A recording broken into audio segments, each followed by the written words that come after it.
I'm also going to be talking about what happened when I was 8 or 9. So, in a church, I started getting blurry vision. I thought I had a seizure. Wouldn't think that. I got rushed in the hospital.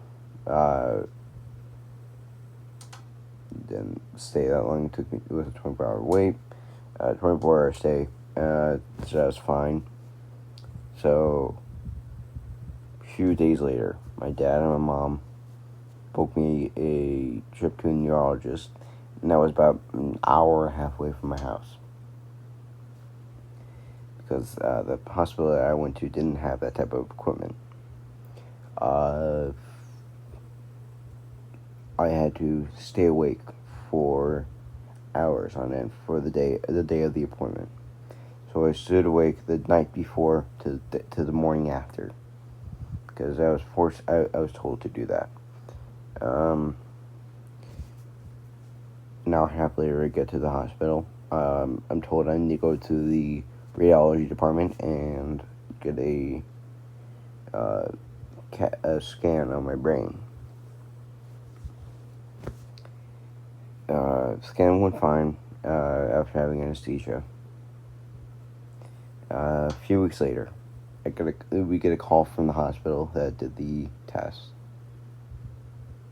did the MRI, and my test came back. The doctor that was assigned to my case told my dad and my mom that I had two conditions. One, in my left temporal lobe, I had an arachnoid cyst, which was kind of like a blip in my brain, and it had kind of nervous wires that spread out on that area. And then I also had something called Chiari malformation. So when I was born, my skull didn't fully form. So in the back area near my spinal cord, there was an area that was not fully formed. So the brain matter that was also bigger than average oozed on the back of the spine, causing nothing really much. But if I bent my head down for a long period of time, migraines and throwing up, because the area the area that I was bending my neck down pressed against the brain area. So for the next, I would say 6 years or so. Yeah, 6 years.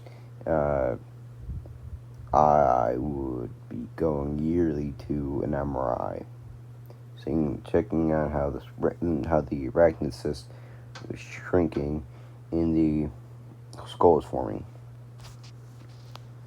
The doctor told me for those past 6 years that I was not allowed to do contact sports. I was also not allowed to have my head bent down for long periods of time. The reason I wasn't allowed to play contact sports was if I was to get hit in the head with a certain amount of force,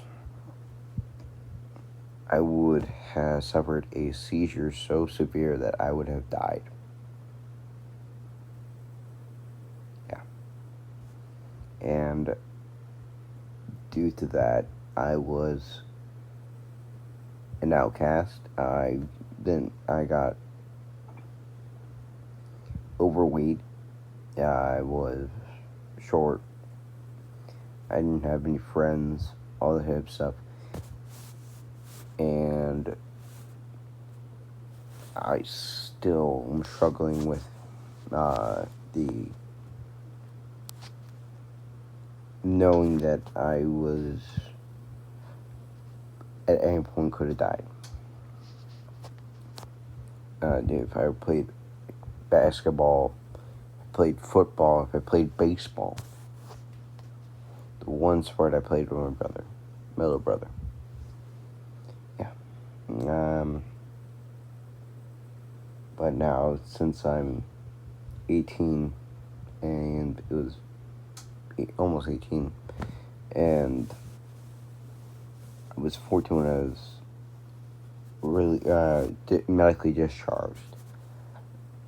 Since the cyst is no longer visible to see and the skull is formed, I finally get a little bit more confidence in my abilities to, let's say, if I were baseball, I could play it, I could play basketball, I could play football, whatever, and I could finally do that.